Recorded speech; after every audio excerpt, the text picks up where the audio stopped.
오늘 하나님께서 주시는 말씀을 같이 나누도록 하겠습니다.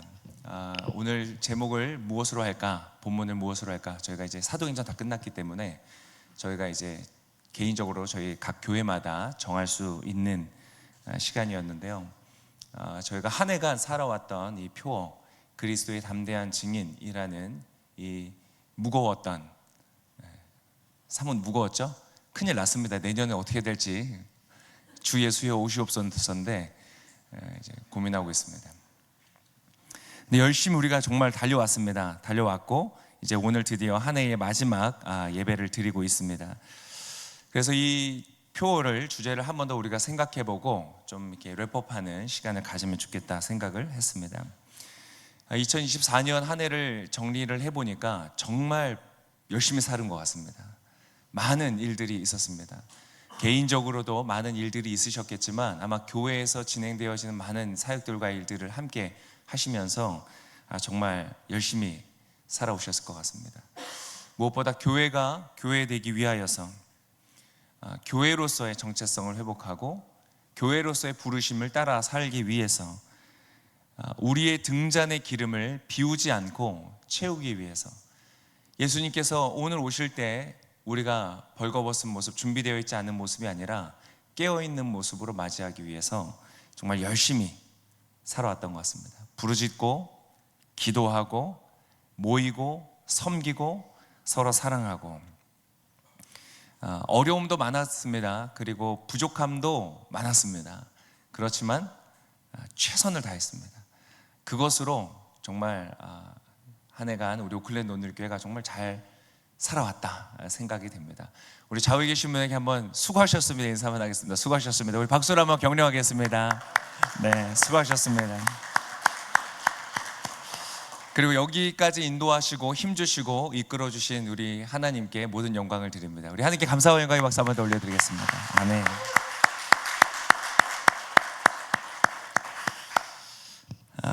특별히 2024년 표어대로 그리스도의 담대한 증인이 되기 위해서 우리가 열심히 살았습니다. OOF를 시작으로 정말 최선을 다했죠. 네팔과 인도네시아 해외 아울리치를 갔다 오고 왕가누이까지 9월, 10월, 12월 우리는 정말 뜨거운 시간들을 보낸 것 같습니다. 오늘 이 마지막 주일 예배를 드리면서 우리 자신을 좀 돌아보기를 원하고 또 우리가 가졌던 목표를 되새겨보기를 원합니다. 오클랜드 온누리교회가 담대한 주님의 증인의 삶을 살았는가? 우리는 어쩌면 조금은 가벼운 마음으로 예스라고 대답할 수 있을 것입니다. 조금 더 한 걸음 나아가서 그렇다면 나는 그리스도의 담대한 증인인가를 질문해 볼 필요가 있을 것 같습니다. 솔직한 마음으로 이 질문에 대답하기가 쉽지 않더라고요. 때때로 자신이 없는 이유가 뭘까? 나는 담대한 그리스도의 담대한 증인이라고 말하기가 어려운 이유가 뭘까를 생각해 보니까 두 가지의 이유가 있는 것 같습니다. 첫 번째는 부족한 성공의 개념입니다. 내가 이루어낸 것이 부족하다고 느껴지는 것입니다. 세속적으로 내가 예를 들어서 요셉처럼 국무총리가 된다든지 다니엘처럼 탁월한 지혜로 어떤 조직에서 2인자가 된다든지 많은 사람들에게 자랑할 만한 그러한 이 세상 속에서의 성취가 부족하기 때문에 좀 자신감이 없는 것이죠. 또 하나는 도덕적인 성공일 때도 있습니다. 내가 좀 충분히 착하고 충분히 배려하고 나 그리스도인입니다 라고 내 직장에서 떳떳하게 말할 만큼 내가 좀 선한 삶을 살았다고 한다면 저 자신감이 있을 텐데 그렇게 내가 다른 사람에 비해서 대단히 착하게 구별된 삶을 살았다는 생각이 안 들 때 그리스도인인 것을 드러내기가 쉽지가 않은 것이죠. 두 번째 또 이유는 이 약한 확신인 것 같습니다. 내가 믿는 나의 믿음이 그렇게 확실하지 않은 거예요. 천국을 생각할 때 기대감과 소망에 찬다든지 십자가를 바라보면 눈물과 감동이 있다든지 뭔가 내가 믿는 것에 대한 깊은 확신이 있으면 내가 그리스도인이다 얘기할 수 있겠는데 여전히 나도 의심이 있고 여전히 나도 질문이 있고 여전히 나도 하나님이 날 정말 사랑하시나? 내 인생을 돌아보시나? 그러한 걱정과 염려와 불안으로부터 자유하지 못한 나를 보면서 나조차 흔들리기에 담대한 증인이라고 하기엔 주저하게 되는 것이죠. 그래서 오늘 그러한 생각 속에 오늘 세례 요한의 모습을 좀 보기를 원합니다. 오늘 읽었던 마태복음 11장은 초반부가 아닙니다. 마태복음의 중반부에 들어서며 세례 요한의 입장에서는 그 사역의 거의 마지막에 이르렀을 때입니다. 세례 요한이 어떠한 사람입니까? 누구보다도 인류 역사를 전체를 통틀어서 가장 담대한 그리스도의 증인이라 부를 수 있는 사람 꼽으라 하면 아마 세례 요한일 것입니다. 그는 태어나기 전부터 예수님의 증인으로서의 부르심을 가졌던 사람입니다. 그의 어머니 엘리사벳은 예수님의 어머니였던 마리아와 친척 관계에 있었습니다. 그래서 비슷한 시기에 임신을 했었고, 이 엘리사벳이 마리아를 만났을 때에 이 누가복음의 기록에 보면 엘리사벳의 뱃속에 있었던 세례 요한이 뛰놀았다. 자신이 섬길 그 주인의 어머니를 만났기 때문에, 그 뱃속에 있는 아기 예수님을 만났기 때문에 엄마의 뱃속에서도 뛰놀았다고 기록됐을 정도로 그는 존재적으로 예수님의 증인으로 택함을 받았던 사람입니다. 그는 그의 사역의 절정에 이르러서 모든 이스라엘 사람들이 그에게로 나아올 때, 여러분 이게 얼마나 대단한 일인지 상상이 잘 안 가시죠? 400년이라는 시간 동안 침묵 기간이 있었습니다. 선지자가 없었습니다. 이스라엘 사람들이 고대하다가 드디어 하나님이 선지자를 보내셨구나. 요한을 국가적으로 인정했습니다. 그냥 한 지역, 한 마을, 한 교회의 개념이 아니라 한 국가 전체가 요한을 하나님의 사람으로 인정하고 그를 따라왔던 것입니다. 그러한 엄청난 사역적인 성공 앞에서도 그는 그때까지만 해도 아무것도 아니었던, 그저 목수에 지나지 않았던 예수님에게 모든 영광을 위임합니다. 이양합니다. 저분이 바로 하나님이시다. 나는 그분의 신들매 신발끈을 푸는 것도 합당치 않다고 말할 정도로 세례 요한은 예수 그리스도에게 누구보다도 담대한 증거를 했던 사람입니다. 오늘 우리가 읽었던 본문은 그렇게 사역을 하던 중에 이 세례 요한이 감옥에 갇혀진 상황에 일어납니다. 그는 헤롯에 의해서 감옥에 갇힙니다. 왜냐하면 헤롯이 그의 동생의 아내였던 헤로디아와 결혼을 했기 때문입니다.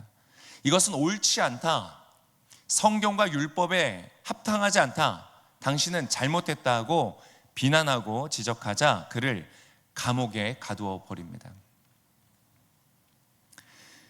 자, 이 감옥 속에서 세례 요한은 너무나 뜻밖의, 너무나 예상치 못하게, 어느 누구도 상상하지 못했던 깊은 혼란에 빠지게 됩니다. 자, 오늘 본문의 2절과 3절의 말씀 우리 다시 한번 같이 읽어보겠습니다. 시작.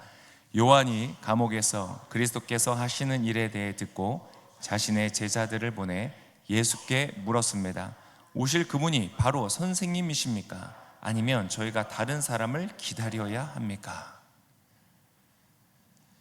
도무지 세례 요한의 입에서는 나올 것이라고 예상하지 못했던 질문이 나옵니다. 뱃속에서부터 택정을 받았습니다. 그가 자라면서 비슷한 또래로 성장하는 예수님을 보면서, 친척 관계였으니까 만났었겠죠. 보면서 무슨 생각을 했을까요? 저분이시구나. 저분이 내가 증거해야 될 분이구나. 성경 어디에도 그의 의심이 담겨져 있는 내용이 없습니다. 그는 공식적인 사역을 시작할 수 있는 나이가 되자 광야로 나아가서 선지자와 같이 일반적인 평범한 삶을 다 거부하고 구별된 삶을 살아가고 고난의 길을 걸어가면서 회개의 세례를 증거하고 예수님을 증거하기 시작했습니다. 수많은 사람들이 자신을 주목하여 볼 때도 나는 그리스도가 아닙니다, 바로 저분이십니다 하고 예수님을 증거했던 사람입니다. 그의 생애 전체가 예수님을 위한 삶으로 드려졌던 사람입니다. 그랬던 세례 요한이 예수님에게 사람을 보내어 묻는 겁니다. 예수님, 제가 평생을 당신을 증거하기 위하여 살아왔습니다. 그런데 잘 모르겠습니다. 정말 예수님 당신이 그 오실 분이 맞으십니까? 아니면 우리가 다른 사람을 기다려야 되는 것입니까? 라고 질문하는 것입니다. 오늘 이 상황을 한번 보십시오. 때때로 우리가 묵상할 때 우리의 상황과 참 유사합니다. 우리가 첫 번째 담대하기 어려운 이유 중에 하나를 부족한 성공이라고 말했습니다. 오늘 세례 요한을 보십시오. 그 역시 부족한 성공, 아니 그거보다 실패에 가까운 삶의 모습을 보여주고 있습니다. 근데 세례 요한은 지금 어디에 있습니까? 궁전이나 통치자의 장막이 아닌 감옥에 들어가 있습니다. 그가 증거했던 사람이 무엇입니까? 메시아로 오실 예수님이었습니다. 하나님의 아들이시면서 모든 인류를 위하여 일하실 참된 왕이신 분을 증거했던 사람인 것이죠. 그런데 그 왕을 증거했던 사람이 지금 어디에 있습니까? 궁전이 아니라 감옥에 있습니다. 그곳에서 그가 할 수 있는 것은 아무것도 없었습니다. 고작 왕이 이르렀던 도덕적인 잘못된 점을 지적했다는 이유 하나만으로 아무것도 할 수 없는 완전히 무력한 모습으로 타인에 의하여 갇혀 감옥에 있을 수밖에 없는 자신의 모습이었던 것이죠. 아마 우리가 어떠한 실패를 경험한다 해도 세례 요한만큼 실패 경험하기 쉽지 않을 겁니다. 억울하게 손해를 보는데 감옥에 갇힐 정도로, 나의 모든 기반을 잃어버릴 정도로 실패하기도 쉽지 않을 겁니다. 세례 요한은 지금 그러한 자리에 있습니다. 그러나 그것보다 더 큰 문제가 있는 것이죠. 무엇입니까? 약한 확신. 그런데 오늘 세례 요한은 약한 확신의 정도가 아니라 아주 강력한 의심 속에 있는 것입니다. 정말 예수님 당신이 그분이 맞으십니까? 세례 요한도 의심했다는 것입니다. 이것은 영적인 실패를 의미합니다. 예수님이 세례 요한에 대해서 뭐라고 말씀하셨죠? 여인의 뱃속에서 난 이들 중에 요한보다 큰 자가 없다. 모든 인류 중에 가장 앞선 자, 가장 뛰어난 자, 순위를 매긴다면 1위에 있는 자가 누구냐? 세례 요한이라는 사람입니다. 여러분, 그러한 세례 요한조차 영적으로 실패한다는 것입니다. 그렇다면 우리는 어떻겠습니까? 이것은 사실 어려운 일이 아닙니다. 왜냐하면 하나님이시기 때문에 그렇습니다.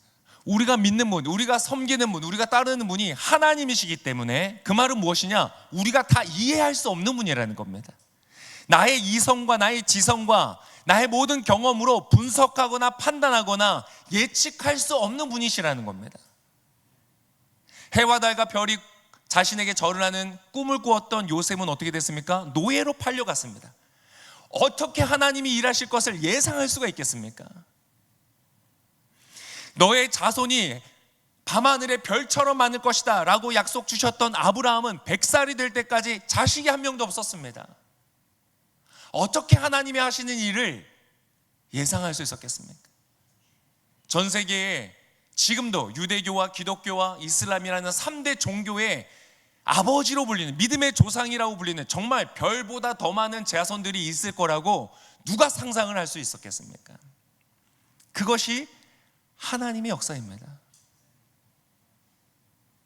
여러분의 삶에서 이해할 수 없는 일들이 일어나십니까? 나는 기도했는데, 하나님을 믿는다고 생각했는데 이해할 수 없는 일들이 나의 삶 가운데 일어나십니까? 할렐루야, 하나님이 함께 하시는 줄을 믿습니다. 그러나 하나님은 살아계시고 역사하지만 여전히 우리는 연약한 인간이기에 우리는 이해할 수가 없는 것입니다. 그래서 때때로 의심은 불가항력적인 것입니다. 내가 아무리 믿음이 좋아도, 아무리 성령 충만해도 의심 없이 온전히 하나님을 믿고 담대해진다는 것은 불가능한 일이다. 요한은 지금 그 어떤 것도 의지할 수 없었습니다. 어디에서도 답을 찾을 수 없었습니다. 자신이 경험했던 엘리사벳의 증언과 자기 아버지 사가랴의 증언과 자신이 가지고 있었던 삶의 모든 경험과 이제까지 함께 역사하셨던 하나님의 그런 과거의 흔적들도 어느 곳도 의지할 수 없었습니다. 그가 의지할 수 있었던 오직 한 가지는 어디에 있었습니까? 예수님께 있었습니다. 그래서 예수님께 사람을 보냅니다. 오늘 요한은 많은 옵션 중에서 하나를 고른 것이 아니라 더 이상 아무것도 남지 않았기에 마지막 하나 남은, 저라면은 세례 요한처럼 제자 못 보냈을 것 같습니다. 제자들에게 지금까지 뭐라고 말했습니까? 저분이시다, 저분을 믿어라, 가르쳤던 사람 아닙니까? 그런데 제자를 보내는 겁니다. 야, 진짜 그분이 맞는지 좀 물어보고 와라. 여러분, 그의 담대함은 그 자신에게서 찾을 수가 없었습니다. 그렇다면 여러분, 우리는 더욱 그렇습니다. 우리의 담대함은 우리에게 있지 않습니다. 그렇다면 그것은 어디에 있는가? 자, 여기서 예수님께서 어떻게 대답하시는지를 잘 보아야 합니다. 4절과 5절의 말씀, 6절까지 우리 같이 한번 읽겠습니다. 예수께서 대답하셨습니다. 돌아가서 너희가 여기서 보고 듣는 것을 요한에게 전하라. 보지 못하는 사람이 보고 다리를 저는 사람이 걷고 나병 환자가 깨끗해지며 듣지 못하는 사람이 듣고 죽은 사람이 살아나고 가난한 사람들에게 복음이 전파된다고 하라. 나로 인해 걸려 넘어지지 않는 사람은 복이 있다. 오늘 예수님의 대답은 무엇이냐? 너의 담대함의 근거를 하나님께 두라는 것입니다. 우리가 때때로 착각합니다. 내가 담대한 증인이 되려면 이렇게 말해야 될 것 같습니다. 내가 하나님을 따랐더니 내가 이러한 것을 해내었습니다. 하나님을 믿었더니 내가 이렇게 잘 되었습니다. 이렇게 좋은 대학도 가고 좋은 직장에 취업하고 내가 이렇게 잘 되었습니다. 많은 사람들의 존경과 인정을 받습니다. 내가 하나님을 믿고 섬기기 때문에 나는 이렇게 선하게 삽니다. 나는 이렇게 베풀고 살고, 나는 이렇게 용서하고, 나는 이렇게 착하게 살아갑니다 라고 담대하게 말해야 될 것 같습니다. 나는 하나님을 압니다. 내가 기도하면 하나님은 응답해 주십니다. 나는 하나님이랑 가깝습니다. 하나님이랑 너무 친합니다. 뭐 일이 있으세요? 말씀하세요. 제가 하나님께 말씀드릴게요. 하나님이 어떻게 일하실지 제가 당신에게 알려드릴게요 라고 말해야 내가 담대하다고 생각합니다. 그러나 그렇지 않습니다. 여러분, 담대한 증인은 내가 성취한 것을 증거하는 사람이 아닙니다. 바로 나의 안에서 성취하시는 하나님을 증거하는 사람인 줄 믿습니다. 오늘 예수님께서 그 질문에 대하여 대답하시면서 내가 무엇을 하는가? 하나님이신 그분, 예수님이 그 그리스도께서 무엇을 하고 있는지를 알려주라고 말합니다. 6가지가 나옵니다. 보지 못하는 사람이 보고, 다리를 저는 사람이 걷고, 나병 환자가 깨끗해지고, 듣지 못하는 사람이 듣고, 죽은 사람이 살아나고, 가난한 사람들에게 복음이 전파된다. 이것은 먼저 이사야에서 예언되어진 사건들입니다. 예언되어진 사건이 이루어지고 있다는 강력한 증언을 해주시는 것이죠. 여러분, 잘 보십시오. 오늘 이 6가지는 저는 이렇게 깊이 보다 보니까요, 모두가 제 안에 일어난 일입니다. 하나님께서 제 안에서 이루신 일들이십니다. 첫 번째, 보지 못하는 사람, 시각장애이죠. 제가 바로 그러한 사람이었습니다. 저는 진리와 거짓을 볼 줄 모르는 사람이었습니다. 무엇이 진리인지, 무엇이 거짓인지, 역사를 보고 철학을 보고 사회를 보면서 무엇이 진짜인지를 몰랐던 사람이에요. 볼 수 없는 사람이었습니다. 그러나 이제는 진리를 볼 수 있는 눈을 열어주셨습니다. 제가 모든 진리를 안다는 것이 아닙니다. 역사를 관통하는 시야를 가졌다는 것도 아닙니다. 모든 철학을 다 이해하고 있다는 것도 아닙니다. 그러나 그 모든 것을 바라볼 때에 진리를 분별하는 것은 바로 하나님의 말씀이며 그것이 유일한 기준이라는 것을 알게 되었다는 것입니다. 진리를 바라보는 영적인 눈을 주님께서 열어주셨습니다. 다리 저는 사람, 한 가지만 더 하겠습니다. 보지 못하는 것은 목적과 방향도 제가 보지 못했습니다. 내 인생이 어디를 향해 가야 하는지, 그것을 향해 가기 위해서는 어떠한 길을 선택해야 되는지, 내 눈앞에 있는 수많은 길들 중에서 어떠한 길이 나의 길인지를 볼 수 있는 눈이 없었습니다. 그러나 지금은 압니다. 내일 일을 예측한다는 말이 아닙니다. 그러나 분명히 알게 된 것은 나는 주님 안에서 주님이 예비하신 그 길을 걸어가고 있다는 것과 그 길을 걸어가게 될 것이라는 것도 알고 있습니다. 의미와 가치도 볼 수 있었습니다. 예전에는 무엇이 진짜 가치 있는 것인지를 몰랐습니다. 그래서 볼 수 있는 눈이 없었습니다. 그래서 불필요한 것을 소망하고 잊혀질 것을 위해서 수고하고 그러한 것을 가지지 못하여 부러워하면서 에너지를 낭비하였지만, 이제는 그렇지 않습니다. 무엇이 나에게 정말 가치 있는 것인지를 알기 때문에, 그것을 볼 수 있기 때문에 그것을 추구하고 그것을 가짐으로써 감사하며 자족하는 인생을 살아갈 수 있게 되어지는 것이죠. 우리 안에 그러한 일이 주님께서 이루지 않으셨습니까? 다리 저는 사람, 이동장애가 있는 사람이죠. 저 역시 그랬습니다. 소망이 꺾이고 삶이 무기력해지고 나아갈 수 있는 희망찬 발걸음을 잃어버렸던 저는 자와 같이 다리를 끌며 걸었을 때가 있었습니다. 그러나 이제는 힘을 얻습니다. 나의 그러한 무기력한 저는 다리를 주님께서 치유해 주셨습니다. 할렐루야. 때때로는 가다가 내 믿음이 그 노선을 이탈할 때 또다시 넘어지곤 합니다. 그러나 압니다. 하나님께서 나를 다시 일으켜 세우실 것도 알고 바로 그렇게 나를 내 안에 역사하실 하나님이시라는 것도 믿습니다. 나병 환자가 깨끗해진다. 이것은 한센병을 말하고 감각장애를 말합니다. 내 몸의 감각을 잃어버리는 병이죠. 마치 그랬습니다. 무엇이 죄인지 알지 못하고 감각을 잃어버린 채 살아가고 있었죠. 바로 그것이 저의 삶이었습니다. 후회할 길을 자랑스럽게 걸어갔습니다. 그렇지만 이제는 깨닫고 감각이 살아났습니다. 아, 이것이 죄이구나. 그 죄를 인하여 애통해하고 그 죄를 인하여 슬퍼하고 죄를 인하여 고통스러워할 수 있는 감각이 살아났습니다. 할렐루야. 성령이 하시는 중요한 역할 중에 하나 그것입니다. 우리의 죽어있는, 잠들어 있는 감각이 잃어버린 양심을 깨우시는 겁니다. 그래서 예전에는 이 정도는 아무것도 아니야 라고 쉽게 지나쳤던 죄들도 하나님을 알아갈수록 점점 더 크게 느껴지는 겁니다. 점점 더 크게 나에게 자극이 되어서 오는 것입니다. 그래서 하나님을 알아가고 믿어가고 하나님을 깊이 알아갈수록 우리는 우리의 죄의 깊이를 깨닫게 되는 것이죠. 사도 바울이 고백한 것처럼 처음에는 뭐라고 했죠? 사역 초기에는 나는 사도들 중에 작은 자라. 그래도 나는 사도인데 사도들 중에서는 작아. 그것이 겸손이라고 생각했죠. 그러나 중반으로 가면 나는 모든 성도들 중에서 가장 작은 자다. 마지막 그가 사역의 마지막 때를 향하여 갈 때 뭐라고 고백하죠? 내가 죄인들 중에 괴수다. 죄인들 중에서 가장 큰 죄인. 이것은 나의 죄책감이 커져간다는 게 아닙니다. 난 죄인이야. 죄책하고 자책하는 그 감정이 커져가는 부정적 의미가 아닙니다. 나의 죄에 대한 깊은 이것이 얼마나 큰 죄이구나를 깨닫는 겁니다. 예전에는 가볍게 생각했는데 이것이 정말 무서운 죄이구나.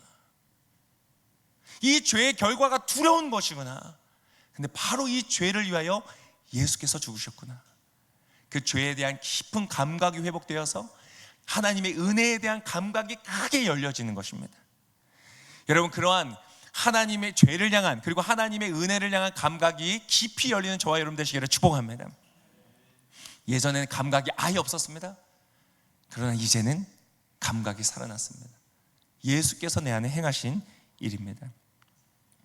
다섯 번째가 무엇이었냐면 죽은 사람이 살아났다. 사망했던 존재. 저의 삶이 그랬습니다. 영적으로 분리됐던 삶이었습니다. 교회는 다녔습니다. 그러나 하나님은 몰랐습니다. 하나님에 관하여서는 많이 들었습니다. 그러나 하나님과 관계 있지는 않았습니다. 하나님과 분리되었고 고립되었고 그렇기 때문에 불안했습니다. 그러나 이제는 하나님과 내가 연합하였음을 합니다. 내가 살아났음을 합니다. 부활하였음을, 생명이 주어졌음을 이제 아는 것입니다. 더 이상 나는 고립되어 있지 않습니다. 하나님이 나를 영원히 받아주셨음을 압니다. 하나님과 나의 연합을 깨트릴 수 있는 것은 아무것도 없다는 것을 이제 분명히 알고 있는 것입니다. 때때로는 내가 심지어 죄 가운데 있을지라도 나를 향한 하나님의 사랑은 끊어지지 않는 것을 이제는 알게 된 것입니다. 정말로 죽었던 삶이었습니다. 소망이 없었던, 그러나 이제는 예수 그리스도의 생명이 내 안에 있는 것이죠. 예수 그리스도를 믿는 분들마다 이 고백이 더욱더 담대하게 있으시기를 예수님의 이름으로 축복합니다. 마지막으로는 가난한 사람에게 복음이 증거되어진다고 했습니다. 이것은 조금 더 가난한 사람에게 부요함이 주어진다 그러면 좀 더 이해하기 쉬울 텐데, 복음이 전해진다, 조금 더 의미가 담겨져 있는 것이죠. 성경은 종종 가난한 사람에 대해서 얘기합니다. 예수님도 산상수훈에서 가난한 사람을 얘기하셨죠. 이것은 바로 영적인 가난을 의미하는 것입니다. 그냥 어느 정도 좀 모자른 수준의 가난이 아니라 파산하게 된 가난을 말합니다. 앞에 나열했던 모든 것들을 다 포함하는 이야기입니다. 결핍되어 있는 상태. 때때로는 이것이 우리가 이렇게 생각합니다. 경제적인 가난. 내가 돈이 없을 때, 그래, 하나님이 날 도와주시, 그래서 하나님께 오는 동기가 되기도 합니다. 때때로는 성취의 가난입니다. 열심히 하려고 해봤는데 잘 안 됐어요. 꿈이 이루어지지 않았어요. 목표를 달성하지 못했어요. 그때 하나님 도와주세요 하고 하나님께 돌아오는 길이 되기도 합니다. 때때로는 관심과 사랑의 가난이기도 합니다. 사람들이 나에게 주는 관심, 나에게 주는 인정, 그것의 목마름, 결핍 때문에 하나님께 나오기도 합니다. 그러나 그 모든 것들은 사실은 착각이고 가시 끝에 달려있는 것들 뿐입니다. 진짜 그 사람에게 필요한 것이 무엇인지 아십니까? 저와 여러분에게, 정말 모든 사람들에게 정말 깊이 필요한 것은 돈도 아니요, 성취도 아니요, 관심도 아닙니다. 바로 영적인 필요를 채우시는 것입니다.